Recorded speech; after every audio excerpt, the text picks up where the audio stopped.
सर्वात आधी तर स्वागत आहे तुमचं। आता मी आजच्या पदार्थासाठी घेतलं आहे 250 ग्रॅम हिरवी काकडी, तुम्ही पांढरी पण घेऊ शकता। आणि त्याच्यासाठी मी 4 मिरच्यांचे तुकडे घेतले, तसंच थोडा कोथिंबीर, लसूण 4 कळ्या सोलून घेतल्या, तसंच 3 चमचे तेल टाकलं आहे पॅनमध्ये। मीडियम चमचा आहे, खूप छोटा पण नाही खूप मोठा पण नाही, त्याला छान गरम होऊ देते। आणि उन्हाळा म्हटलं की आता सुरूच झालं आहे। प्रश्न हा येतो की आता भाजी काय करायची। अर्धा चमचा जिरं टाकलं, अर्धा चमचा मोहरी टाकली, तर काहीतरी वेगवेगळं बनवायचं म्हणून हे चवीला खूप छान होतं। बघा मी लसूण, तुम्ही आलं पण टाकू शकता, मी आलं टाकलं नाही।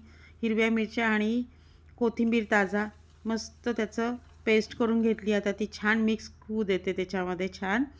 आता बघा याला छान शिजून झालं की, आणि झटपट बनणारा पदार्थ आहे, सगळ्यांना आवडेल, कशासोबत पण खाऊ शकता, चपातीसोबत म्हणा की भाकऱ्यांसोबत कशासोबत खाऊ शकता। बघा अर्धा चमचा हळद टाकली, 1 चमचा तिखट टाकते, टोटल ते 1-1 चमच्याचं प्रमाण आहे, पण समोर जाऊन मला पुन्हा ते वापरायचं आहे म्हणून मी अर्धा-अर्धा टाकते आता।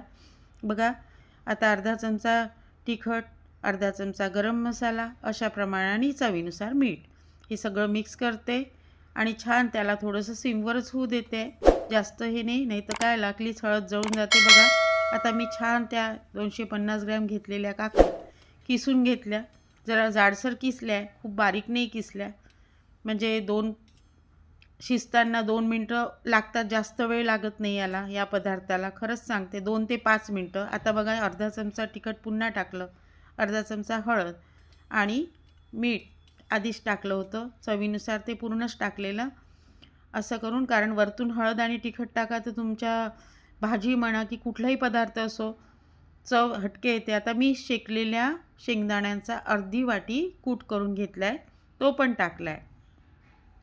नसेल शेकले तरी चालेल, पण शेकलेल्याची चव खूप छान येते। तसंच अर्धा वाटी मी बेसन वापरलेलं आहे, व्हिडिओ अगदी छोटा आहे त्याच्यामुळे पूर्ण बघा।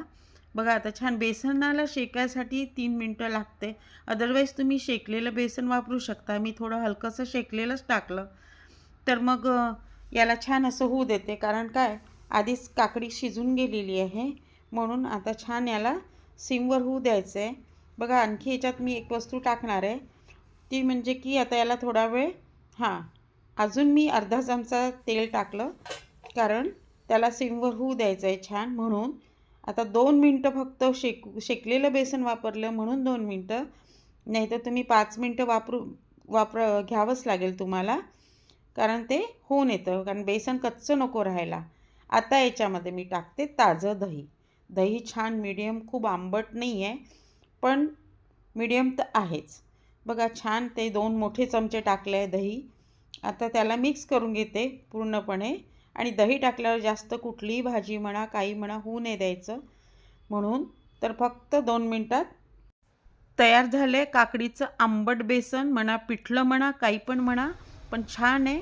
तुम्ही बनवा आणि मला सांगा कशी वाटली।